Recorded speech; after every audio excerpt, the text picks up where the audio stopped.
Project freedom Trump ਕੱਲ੍ਹ ਤੋਂ ਕਹਿ ਰਹੇ ਨੇ ਕਿ ਜੀ ਅਸੀਂ ਜਿਹੜੇ ਜਹਾਜ਼ ਨੇ ਆਪਣਾ ਹੁਰਮਜ਼ ਵਿੱਚ ਫਸੇ ਹੋਏ ਉਹਨਾਂ ਨੂੰ ਬਾਹਰ ਕੱਢਾਂਗੇ, ਸਾਡੀ ਨੇਵੀ ਵੀ ਉੱਥੇ ਹੈਲਪ ਕਰੇਗੀ, ਕੁਝ ਦੂਜੇ ਮਮਾਲਿਕ ਨੂੰ ਆਫਰਾਂ ਹੀ ਕਰਵਾ ਰਹੇ ਨੇ ਕਿ ਤੁਸੀਂ ਵੀ ਆ ਰਹੋ।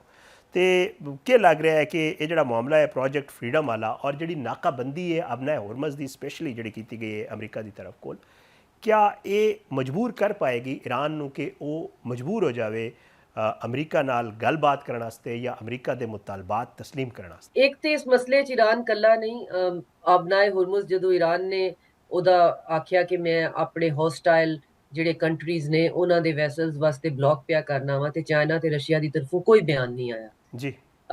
ਲੇਕਿਨ ਜਦੋਂ ਬਲੌਕੇਡ ਅਮਰੀਕਾ ਨੇ ਲਾਇਆ ਤੇ ਚਾਈਨਾ ਦਾ ਬਹੁਤ ਸ਼ਦੀਦ ਰੱਦ-ਏ-ਅਮਲ ਆਇਆ ਤੇ ਰਸ਼ੀਆ ਦਾ ਵੀ ਆਇਆ। ਸਾਨੂੰ ਇਹਨਾਂ ਚੀਜ਼ਾਂ ਨੂੰ ਇਸ ਤਰ੍ਹਾਂ ਸਮਝ ਜਾਣਾ ਚਾਹੀਦਾ ਹੈ ਕਿ ਚਾਈਨਾ ਤੇ ਰਸ਼ੀਆ ਦੋਨੋਂ ਦੇ ਬਾਰੇ 'ਚ ਕਿ ਈਰਾਨ ਇਹਦੀ ਸਿਕਿਉਰਿਟੀ ਨੂੰ ਇਨਸ਼ੋਰ ਕਰੇ ਤੇ ਈਰਾਨ ਇਹਨਾਂ ਵਾਟਰਵੇਜ਼ ਦੇ ਉੱਤੇ ਆਪਣਾ ਕੰਟਰੋਲ ਰੱਖੇ, ਕਿਉਂਕਿ ਅਮਰੀਕਾ ਅਗਰ ਸਟੇਟ ਆਫ ਹੁਰਮੁਜ਼ ਨੂੰ ਕੰਟਰੋਲ ਕਰਦਾ ਹੈ ਤੇ ਉਹ ਫਿਰ ਚਾਈਨਾ ਨੂੰ ਕੰਟੇਨ ਕਰੇਗਾ, ਉਹ ਚਾਈਨਾ ਨੂੰ ਤੰਗ ਕਰੇਗਾ। ਜਿੱਥੇ ਤੱਕ ਤੁਹਾਡਾ ਸਵਾਲ ਦਾ ਦੂਸਰਾ ਹਿੱਸਾ ਸੀ ਕਿ ਇਹ ਕੀ ਮਿਲ ਕੇ ਕੋਈ ਪੂਰਾ ਜਿਹੜਾ ਹੈ ਉਹ ਇੱਕ ਜਥੇ ਦੀ ਸ਼ਕਲ ਤੇ ਹਮਲਾਵਰ ਹੋਣ ਲਏ ਨੇ ਨਾਰਥ ਕੋਰੀਆ ਤੇ ਪੂਰਾ ਯੂਰਪ ਮਿਲਾ ਕੇ ਤੇ ਆਸਟ੍ਰੇਲੀਆ ਤੇ ਕੈਨੇਡਾ, ਨਹੀਂ। ਹਰ ਇੱਕ ਨੇ ਇਹਨਾਂ ਨੂੰ ਕਹਿ ਦਿੱਤਾ, ਅਮਰੀਕਾ ਨੂੰ ਸਾਫ਼ ਜਵਾਬ ਦੇ ਦਿੱਤਾ ਕਿ ਇਸ ਜੰਗ ਵਿੱਚ ਅਸੀਂ ਜਾ ਕੇ ਐਸਾ ਕੀ ਕਰ ਲਾਂਦੇ ਜਿਹੜੀ ਇੱਕ ਦੁਨੀਆ ਦੀ ਸੁਪਰ ਪਾਵਰ ਜਿਹੜੀ ਉਹ ਨਹੀਂ ਕਰ ਸਕੀ।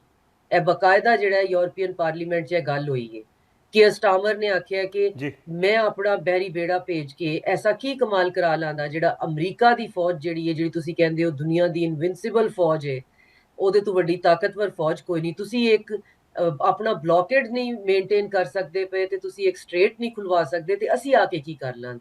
ਨਾਰਥ ਕੋਰੀਆ ਵਾਲਾ ਵੀ ਇਹਨਾਂ ਨੇ ਇੱਕ ਸ਼ੋਸ਼ਾ ਹੀ ਛੱਡਿਆ। ਨਾਰਥ ਕੋਰੀਆ ਬਿਲਕੁਲ ਵੀ ਇਸ ਚੀਜ਼ ਦੇ ਵਿੱਚ ਸ਼ਾਮਿਲ ਨਹੀਂ ਹੋਵੇਗਾ, ਕਿਉਂਕਿ ਉਹਨਾਂ ਸਭ ਨੂੰ ਨਜ਼ਰ ਦੇ ਪਿਆ ਕਿ ਇਹਦੇ ਵਿੱਚ ਅਨਰੀਜ਼ਨੇਬਲ ਜਿਹੜਾ ਹੈ, ਇਲੌਜੀਕਲ ਅਮਰੀਕਾ ਵੇ।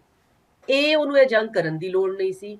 ਬੀ, ਅਗਰ ਉਹ ਇਹ ਵੀਕਐਂਡ ਅਸੈਸੀਨੇਸ਼ਨ ਕੈਂਪੇਨ ਤੇ ਆ ਹੀ ਗਿਆ ਸੀ ਤੇ ਫਿਰ ਜਿੰਨੀਆਂ ਅਸੈਸੀਨੇਸ਼ਨ ਉਹ ਕਰ ਸਕਿਆ ਉਹਨੂੰ ਕਰਕੇ ਵਾਪਸ ਚਲੇ ਜਾਣਾ ਚਾਹੀਦਾ ਸੀ, ਕੋਈ ਵੀ ਨੈਰੇਟਿਵ ਬਣਾ ਲੈਣਾ ਚਾਹੀਦਾ ਸੀ। ਦੁਨੀਆ ਦਾ ਸਾਰਾ ਮੀਡੀਆ ਜਿਹੜਾ ਇਹਨਾਂ ਦੇ ਕੰਟਰੋਲ 'ਚ ਹੈ, ਕੁਝ ਵੀ ਆਖਣ ਦੇ ਅਸੀਂ ਉਹਨੂੰ ਪੈਰਟ ਵਾਂਗੂ ਦੁਹਰਾਉਣਾ ਸ਼ੁਰੂ ਕਰ ਦੇਵਾਂਗੇ। ਆਖਰ ਇਸ ਚੀਜ਼ ਨੂੰ ਇੰਨਾ ਲਿੰਗਰ ਔਨ ਕਰਕੇ ਪੂਰਾ ਸਵਾ ਮਹੀਨਾ ਕਰਨ ਦੇ ਬਾਅਦ ਤੇ ਫਿਰ ਹੁਣ ਉਹਦੇ ਸਟੇਟ ਆਫ ਹੁਰਮੁਜ਼ ਨੂੰ ਬਲੌਕੇਡ ਕਰਕੇ, ਬਲੌਕੇਡ ਦਾ ਮਤਲਬ ਹੈ ਵੇ ਕਿ ਈਰਾਨੀ ਤੇ ਫਿਰ ਜਹਾਜ਼ ਲੰਘਣ ਦੇਣ ਦੇ ਸਨ, ਤੁਸੀਂ ਤੇ ਬਿਲਕੁਲ ਹੀ ਉਹਨਾਂ ਨੂੰ ਬੰਦ ਕਰ ਦਿੱਤਾ। ਹੁਣ ਕਿਹੜੀ ਇੰਸ਼ੋਰੈਂਸ ਕੰਪਨੀ ਹੈ ਜਿਹੜੀ ਇਜਾਜ਼ਤ ਦੇਵੇਗੀ ਕਿ ਇਹਨਾਂ ਹਾਲਾਤ ਦੇ ਵਿੱਚ ਤੁਸੀਂ ਇੱਥੋਂ ਗੁਜ਼ਰ ਜਾਓ? ਉਹਦੇ ਵਿੱਚ ਇਹਨਾਂ ਦੀ ਵਿਨਿੰਗ ਸਟ੍ਰੈਟਜੀ ਕੀ ਹੈ? ਇਹਨਾਂ ਦੀ ਵਿਨਿੰਗ ਸਟ੍ਰੈਟਜੀ ਇਹ ਵੇ ਕਿ ਹੁਣ ਇਸਰਾਈਲ ਦੇ ਕੋਲ ਦੁਬਾਰਾ ਆਪਣਾ ਬਹੁਤ ਜ਼ਿਆਦਾ ਜਿੰਨਾ ਬਚਾ ਖੁਚਾ ਅਸਲਾ ਆਵੇ, ਇਹਨਾਂ ਕੋਲ ਸਕੇਰਸਿਟੀ ਹੈ ਅਸਲੇ ਦੀ ਵੀ, ਇਹ ਅੱਗੇ ਯੂਕਰੇਨ 'ਚ ਵੀ ਬਹੁਤ ਜ਼ਿਆਦਾ ਇਸਤੇਮਾਲ ਕਰ ਚੁੱਕੇ ਨੇ। ਉਹ ਹੁਣ ਇਸਰਾਈਲ ਦੁਬਾਰਾ ਇਕੱਠਾ ਪੇ ਕਰਦੇ ਨੇ। ਇਹ ਕੋਈ ਗਰਾਊਂਡ ਇਨਵੇਜਨ ਕਰਨ ਦੀ ਕੋਸ਼ਿਸ਼ ਕਰਨ ਦੇ, ਕਿਉਂਕਿ ਏਰੀਅਲ ਅਟੈਕ ਤੇ ਇਹਨਾਂ ਨੇ ਕਰਕੇ ਵੇਖ ਲਏ ਨੇ ਤੇ ਨੇਵਲ ਜਿਹੜਾ ਉਹਨਾਂ 'ਚ ਇੰਨੀ ਜ਼ਰੂਰਤ ਨਹੀਂ ਕਿ ਕੁਝ ਕਿਲੋਮੀਟਰ ਵੀ ਨੌਟੀਕਲ ਮਾਈਲਸ ਵੀ ਕਰੀਬ ਆਉਂਦੇ ਨੇ ਤੇ ਕੱਲ ਦੀ ਤਰ੍ਹਾਂ ਇਹਨਾਂ ਦੇ ਉੱਤੇ ਸ਼ਦੀਦ ਜਿਹੜੀ ਉਹ ਸ਼ੈਲਿੰਗ ਸਟਾਰਟ ਹੋ ਜਾਂਦੀ ਹੈ। ਤੇ ਆਪਣੇ ਜਹਾਜ਼ ਜਿਹੜੇ ਨੇ ਨਾ ਸੇਫ ਡਿਸਟੈਂਸ ਤੇ ਦੂਰ ਦੂਰ ਰੱਖ ਕੇ ਦੁਨੀਆ ਨੂੰ ਇਹ ਦੱਸਦੇ ਫਿਰਦੇ ਨੇ ਕਿ ਜੀ ਅਸੀਂ ਬਹੁਤ ਵੱਡਾ ਕੋਈ ਕਾਰਨਾਮਾ ਕਰ ਦਿੱਤਾ ਹੈ। ਤੇ ਨਾਲ ਇਹ ਵੀ ਕਹਿੰਦੇ ਨੇ ਕਿ ਈਰਾਨ ਵਿੱਚ ਤੇ ਕੋਈ ਬੰਦਾ ਹੀ ਨਹੀਂ ਜਿਹਦੇ ਨਾਲ ਗੱਲ ਕੀਤੀ ਜਾ ਸਕੇ, ਅਸੀਂ ਸਭ ਮਾਰ ਚੁੱਕੇ ਹਾਂ। ਈਰਾਨ ਦੇ ਵਿੱਚ ਤੇ ਲੋਕ ਭੁੱਖੇ ਪੇ ਮਰਦੇ ਨੇ, ਈਰਾਨ ਦੇ ਵਿੱਚ ਤੇ ਉਹਨਾਂ ਦੀ ਇਕਨੋਮੀ ਜਿਹੜੀ ਉਹ ਜੇ ਫ੍ਰੀ ਫਾਲ ਤੇ ਵੇ, ਤੇ ਈਰਾਨ ਦੇ ਵਿੱਚ ਤੇ ਮਹਿੰਗਾਈ ਪਿਛਲੇ 40 ਸਾਲ ਤੋਂ ਤੁਸੀਂ ਸੈਂਕਸ਼ਨਸ ਕੀਤੀਆਂ ਨੇ, ਇੰਨੀਆਂ ਜ਼ਾਲਮਾਨਾ ਸੈਂਕਸ਼ਨਸ, ਤੇ ਉੱਥੇ ਤੇ ਮਹਿੰਗਾਈ ਹੈ ਲੇਕਿਨ ਉਹ ਆਪਣੀ 90% ਚੀਜ਼ਾਂ ਜਿਹੜੀਆਂ ਨੇ, ਡੇਰੀ ਪ੍ਰੋਡਕਟ ਹੋ ਗਿਆ, ਆਪਣਾ ਅਨਾਜ ਹੋ ਗਿਆ, ਫਰੂਟ ਵੈਜੀਟੇਬਲ, ਉਹ ਆਪ ਪੈਦਾ ਕਰਦੇ ਨੇ। ਉਹ ਅੱਜ ਨਹੀਂ ਉਹਨਾਂ ਨੂੰ ਤੁਸੀਂ ਸੀਜ ਕੀਤਾ ਇਹ ਪੁਰਾਣੇ ਜ਼ਮਾਨੇ ਦੀ ਤਰ੍ਹਾਂ ਜੀ ਜਿਹੜੀ ਕੱਲੇ ਦੀਆਂ ਦੀਵਾਰਾਂ ਦੇ ਬਾਹਰ ਜਿਹੜੀ ਫੌਜ ਨੇ ਆ ਕੇ ਕਬਜ਼ਾ ਕਰ ਲਿਆ। ਉਹ ਅੱਜ ਤੋਂ 40 ਸਾਲ ਤੋਂ ਉਹਨਾਂ ਤੇ ਸੀਜ ਹੈ। ਉਹ ਨਾ ਕਿਸੇ ਕੋਲ ਕੋਈ ਚੀਜ਼ ਖਰੀਦ ਸਕਦੇ ਨੇ, ਨਾ ਕਿਸੇ ਨੂੰ ਕੋਈ ਚੀਜ਼ ਵੇਚ ਸਕਦੇ ਨੇ, ਨਾ ਉਹ ਸਵਿਫਟ ਸਿਸਟਮ 'ਚ ਨੇ, ਨਾ ਉਹ ਕਿਸੇ ਬੈਂਕਿੰਗ ਤੇ ਟ੍ਰਾਂਜੈਕਸ਼ਨ ਸਿਸਟਮ 'ਚ ਨੇ। ਉਹ ਆਪਣਾ ਗੁਜ਼ਾਰਾ ਪੇ ਕਰਦੇ ਨੇ ਤੇ ਉਹਨਾਂ ਨੂੰ ਕੋਈ ਫਰਕ ਨਹੀਂ ਪੈਂਦਾ। ਇਸੇ ਵਾਸਤੇ ਤੇ ਕਾਲੀਬਾਫ ਨੇ ਆਖਿਆ ਕਿ ਸਾਡੇ ਕੋਲ ਕੈਲੰਡਰ ਹੈ, ਇਹਨਾਂ ਕੋਲ ਘੜੀ ਹੈ, ਅਸੀਂ ਦਿਨਾਂ ਤੇ ਮਹੀਨਿਆਂ ਦੀ ਬਾਰੇ 'ਚ ਸੋਚਦੇ ਹਾਂ ਪਏ, ਇਹ ਸੈਕਿੰਡਾਂ ਦੀ ਗੇਮ ਹੈ ਇਹਨਾਂ ਦੀ, ਤੇ ਇਹ ਮਿੰਟਾਂ ਦੇ ਬਾਅਦ ਇਹਨਾਂ ਨੂੰ ਕੋਈ ਵਿਕਟਰੀ ਚਾਹੀਦੀ ਹੈ। ਈਰਾਨ ਨੂੰ ਰੀਜਨ ਦੀ ਬਹੁਤ ਸਪੋਰਟ ਹੈ। ਪਾਕਿਸਤਾਨ ਨੇ 6 ਰਾਸਤੇ ਜ਼ਮੀਨੀ ਜਿਹੜੇ ਨੇ ਈਰਾਨ ਵਾਸਤੇ ਖੋਲ ਦਿੱਤੇ ਨੇ।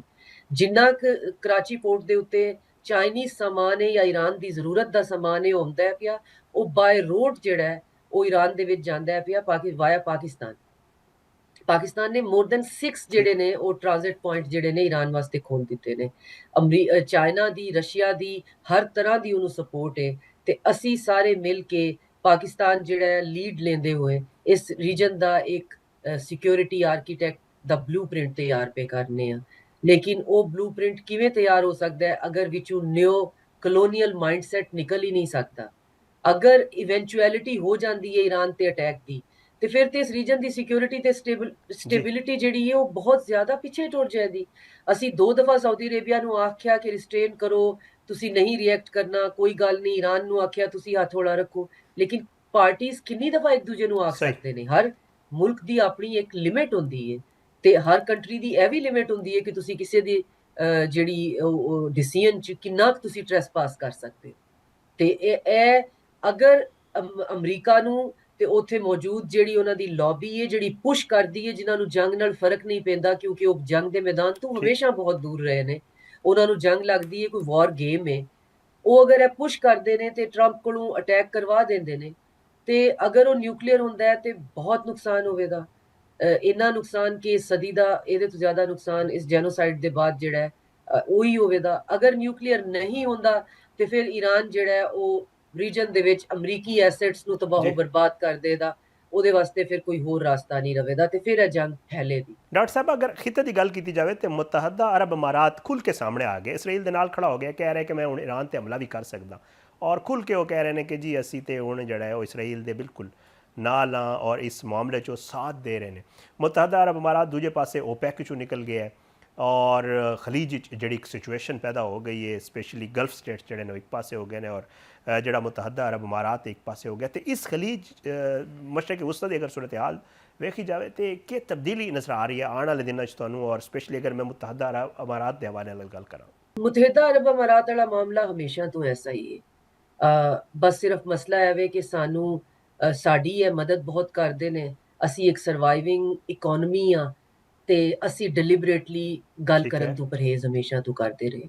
ਲੇਕਿਨ ਜਿਸ ਦਿਨ ਮੈਂ ਇਹ ਡਾਟ ਕਨੈਕਟ ਕਰ ਲਏ ਸਨ ਕਿ ਇਹਦਾ ਗਜ਼ਾ ਦੇ ਜੈਨੋਸਾਈਡ 'ਚ ਕਿੰਨਾ ਡਾਇਰੈਕਟ ਲਿੰਕ ਹੈ, ਮੈਂ ਆਪਣੇ ਉਤੋਂ ਉਹ ਸੈਲਫ ਸੈਂਸਰਸ਼ਿਪ ਦਾ ਬਾੜ ਹਟਾ ਦਿੱਤਾ ਸੀ। ਮੈਂ ਕਿਹਾ ਹੁਣ ਅਗਰ ਮੈਂ ਚੁੱਪ ਰਹਿਣੀ ਆ, ਉਹਦੀ ਮੈਨੂੰ ਨਹੀਂ ਪਤਾ ਉਹਦੀ ਕਾਸਟ ਕੀ ਹੈ ਕਿਉਂਕਿ ਜੀ ਇਹ ਜਿਹੜੇ ਸਟੇਟਸ ਨੇ ਇਹਨਾਂ ਦੀ ਪਾਕਿਸਤਾਨ ਦੇ ਵਿੱਚ ਵੀ ਬਹੁਤ ਜ਼ਿਆਦਾ ਇੰਗਰਸ ਹੈ। ਤੁਸੀਂ ਅੰਦਾਜ਼ਾ ਨਹੀਂ ਕਰ ਸਕਦੇ ਕਿ ਇਹਨਾਂ ਦੀ ਕਿੰਨੀ ਡੀਪ ਪੈਨੀਟ੍ਰੇਸ਼ਨ ਹੈ, ਤੁਹਾਨੂੰ ਨੌਕਰੀਆਂ ਤੋਂ ਨਿਕਲਵਾ ਸਕਦੇ ਨੇ, ਇਵਨ ਬਹੁਤ ਐਕਸਟ੍ਰੀਮ ਤੱਕ ਜਾ ਸਕਦੇ ਨੇ। ਠੀਕ ਇਹਨਾਂ ਨੂੰ ਤਨਕੀਦ ਪਸੰਦ ਵੀ ਨਹੀਂ। ਲੇਕਿਨ ਇੱਕ ਜੈਨੋਸਾਈਡ ਵੇਖਣ ਦੇ ਬਾਅਦ ਵੀ ਅਗਰ ਤੁਸੀਂ ਸਮਝੌਤਾ ਕਰੋਗੇ ਤੇ ਫਿਰ ਕੀ ਕਰੋਗੇ? ਤੁਹਾਡਾ ਸਵਾਲ ਹੈ ਸੀ ਕਿ ਇਹਨੂੰ ਕੀ ਹੈ, ਇਹ ਹਮੇਸ਼ਾ ਤੋਂ ਹੀ ਹੈ। ਇਹਨਾਂ ਨੇ ਰੇਤ ਦੇ ਉੱਤੇ ਜਿਹੜੇ ਮਹਿਲ ਬਣਾਏ ਸਨ ਉਹਦੀ ਫਾਊਂਡੇਸ਼ਨ ਐਸੀ ਕਿ ਠੀਕ ਹੈ ਸਾਡੇ ਕੋਲ ਤੇਲ ਦੇ ਖੂਹ ਤੇ ਹੈ ਨੇ, ਨਾਲ ਅਸੀਂ ਜਿਹੜੀ ਇੱਥੇ ਮਨੀ ਲਾਂਡਰਿੰਗ ਕਰਨੀ ਹੈ, ਦੁਨੀਆ ਜਹਾਨ ਦੀ ਪ੍ਰੋਸਟੀਟਿਊਸ਼ਨਿੰਗ ਇੱਥੇ ਕਰਨੀ ਹੈ। ਦੁਨੀਆ ਦਾ ਕੋਈ ਕਾਲਾ ਧੰਦਾ ਐਸਾ ਨਹੀਂ, ਕੋਈ ਬਦ ਅਮਲ ਐਸਾ ਨਹੀਂ ਜਿੱਥੇ ਜੋ ਅਸੀਂ ਇੱਥੇ ਕਰਨ ਦੀ ਇਜਾਜ਼ਤ ਤੋਂ ਕਿਸੇ ਨੂੰ ਮਨਾ ਕਰਨਾ ਸਹੀ ਵੇ। ਜਿਹੜਾ ਕੋਈ ਮੁਜਰਮ ਹੈ, ਜਿਹੜਾ ਕੋਈ ਫਿਊਜੀਟਿਵ ਹੈ, ਰੁਪਈਏ ਹੈ ਨੇ ਤੇ ਆ ਜਾਓ। ਤੇ ਇਹ ਕੋਈ ਗੱਲ ਸਾਡੇ ਤੇ ਰੈਵੋਲੂਸ਼ਨ ਨਹੀਂ, ਸਾਨੂੰ ਪਤਾ ਹੈ ਕਿ ਇਹ ਕੀ ਹੈ। ਹੁਣ ਗੱਲ ਐਵੇਂ ਕਿ UAE ਜਿਹੜਾ ਹੈ ਇਹਨੇ ਆਪਣੇ ਆਪ ਨੂੰ ਇਸ ਚੀਜ਼ ਦਾ ਇੱਕ ਹੱਬ ਬਣਾ ਲਿਆ। ਸਾਊਦੀ ਅਰੇਬੀਆ ਇੱਕ ਡਿਫਰੈਂਟ ਮਾਡਲ ਲੈ ਕੇ ਆਇਆ ਜਿਹੜਾ ਇੱਕ ਐਥੀਕਲ ਮਾਡਲ ਸੀ। UAE ਨੇ ਕੀਤਾ ਹੈ ਕਿ ਸਾਡੀ ਕਰਾਚੀ ਦੀ ਪੋਰਟ ਨੂੰ ਤਬਾਹ ਬਰਬਾਦ ਸਿਸਟਮੈਟਿਕਲੀ ਕਰਾ ਕੇ, ਫੰਡਿੰਗ ਕਰਾ ਕੇ, ਉੱਥੇ ਜਿਹੜੀ ਗੁੰਡਾਗਰਦੀ ਸੀ, ਮੈਂ ਤਾਂ ਹੁਣ ਖੁੱਲ ਕੇ ਬੋਲਨੀ ਆ, ਉਹ ਸਾਰੇ ਦੇ ਸਾਰੇ ਗੁੰਡੇ ਇੱਥੇ ਗੁੰਡਾਗਰਦੀ ਕਰਦੇ ਸਨ। ਉਹਨਾਂ ਦੇ ਬੜੇ ਭਾਈ ਜਿਹੜੇ ਨੇ ਉਹ ਦੁਬਈ ਰਹਿੰਦੇ ਹੁੰਦੇ ਸਨ। ਇਹ ਗੱਲ ਤੁਹਾਨੂੰ ਵੀ ਪਤਾ ਹੋਏਗੀ।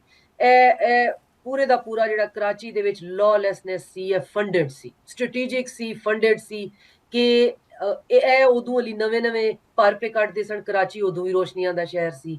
ਅਸੀਂ ਜਾ ਕੇ ਦੂਸਰੇ ਮੁਲਕਾਂ ਦੇ ਵਿੱਚ ਆਪਣੀ PIA ਦੀ ਟ੍ਰੇਨਿੰਗ ਪੇ ਕਰਾਉਂਦੇ ਸਾਂ। ਸਾਡੇ ਕੋਲ 에ਅਰਲਾਈਨ ਸੀ, ਸਾਡਾ ਪੋਰਟ ਜੀ ਸੀ ਡੀਪ ਵਾਟਰ ਜਿਹੜੀ ਫੰਕਸ਼ਨਲ ਸੀ।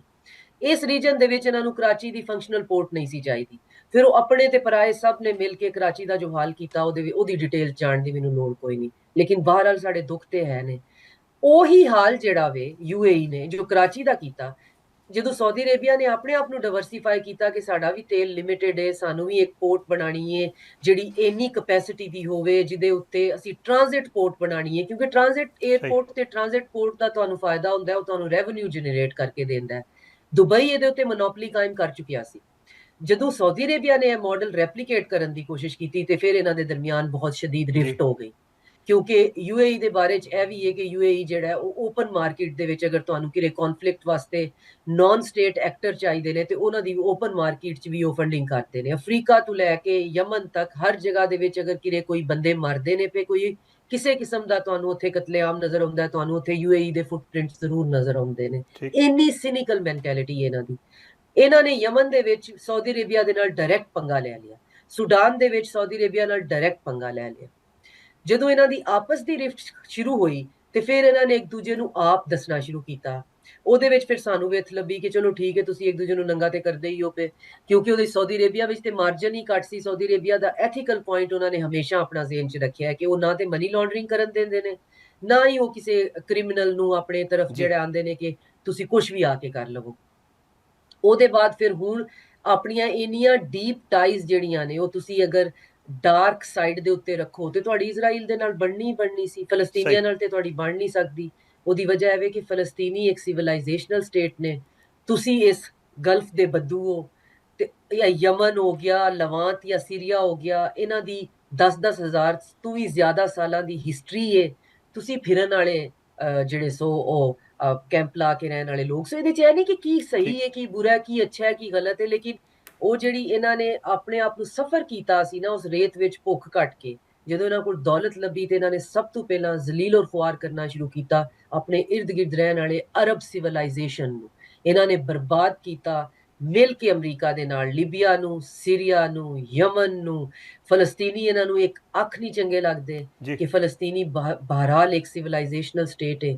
ਉਹਨਾਂ ਨੂੰ ਤਬਾਹ ਬਰਬਾਦ ਕਰਨ ਵਾਸਤੇ ਇਹਨਾਂ ਨੇ ਇਜ਼ਰਾਈਲ ਦਾ ਸਾਥ ਦਿੱਤਾ ਤੇ ਹੁਣ ਇਹ ਖੁੱਲ ਕੇ ਸਭ ਦੇ ਸਾਹਮਣੇ ਆ ਗਏ ਨੇ। ਹੁਣ ਮੈਨੂੰ ਤੁਹਾਨੂੰ ਤੇ ਕਿਸੇ ਕਿਸਮ ਦਾ ਕੋਈ ਸੈਂਸਰ ਬਾਰਡ ਹੈ ਹੀ ਨਹੀਂ। ਉਹਨਾਂ ਨੇ ਆਖਿਆ ਜੀ ਕਿ ਅਸੀਂ ਇਜ਼ਰਾਈਲ ਦੇ ਨਾਲ ਹਾਂ, ਬਹਿਰੀਨ ਨੇ ਤੇ UAE ਨੇ, ਤੇ ਬਾਕੀ ਗਲਫ ਜਿਹੜਾ ਉਹ ਕਹਿੰਦਾ ਹੈ ਕਿ ਨਹੀਂ ਜੀ ਅਸੀਂ ਇਬਰਾਹਿਮ ਅਕੋਰਡ ਵੀ ਇਹਨਾਂ ਨੇ ਸਾਈਨ ਕਰ ਲਿਆ। ਹੁਣ OPEC ਕੀ ਹੈ? OPEC ਜਿਹੜਾ ਵੇ, ਜਦੋਂ ਤੇਲ ਦੀਆਂ ਕੰਪਨੀਆਂ, ਜਦੋਂ ਰੌਕਫੈਲਰ ਨੇ ਆਪਣੀ ਇੱਕ ਤੇਲ ਦੀ ਕੰਪਨੀ ਬਣਾਈ, ਉਹ ਜਦੋਂ ਟੁੱਟੀ ਤੇ ਉਹਦੇ ਵਿੱਚੋਂ 7 ਸਿਸਟਰ ਕੰਪਨੀਆਂ ਬਣੀਆਂ, ਜਿਨ੍ਹਾਂ ਵਿੱਚ ਐਕਸਨ ਮੋਬਿਲ, ਸ਼ੈਵਰੋਨ, BP ਪੈਟਰੋਲੀਅਮ ਤੇ ਬਾਕੀ ਹੈ 7 ਨਾਂ ਨੇ ਜਿਹੜੇ ਯੂਰਪ ਦੇ ਵਿੱਚ ਨੇ, ਅਮਰੀਕਾ ਤੇ ਯੂਰਪ ਵਿੱਚ। ਇਹਨਾਂ ਦੀ ਮੋਨੋਪੋਲੀ ਹੁੰਦੀ ਸੀ, ਜਿੱਥੋਂ ਤੇਲ ਲੱਭਦਾ ਸੀ ਉੱਥੇ 100 ਸਾਲ ਦੀ ਲੀਜ਼ ਲੈਂਦੇ ਸਨ ਤੇ ਜਿਹੜੇ ਡੈਫਰ ਪੇਮੈਂਟਸ ਤੇ ਸਬਸਿਡਾਈਜ਼ ਪੇਮੈਂਟਸ ਉੱਤੇ ਉਹ ਤੇਲ ਜਿਹੜਾ ਲੈ ਜਾਂਦੇ ਸਨ।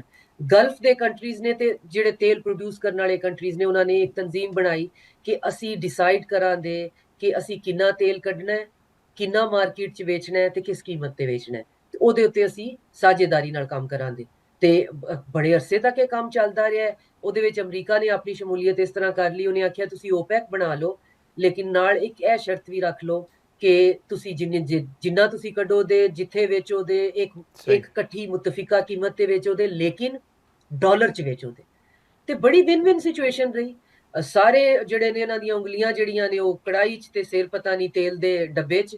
ਤੇ ਅਮਰੀਕਾ ਨੇ ਵੀ ਬਹੁਤ ਇਹਦੇ ਤੋਂ ਆਪਣੀ ਕਰੰਸੀ ਨੂੰ ਸਟੇਬਲ ਕੀਤਾ ਹੈ ਤੇ ਗਲਫ ਨੇ ਵੀ ਬੜੀਆਂ ਮੌਜਾਂ ਕੀਤੀਆਂ ਨੇ।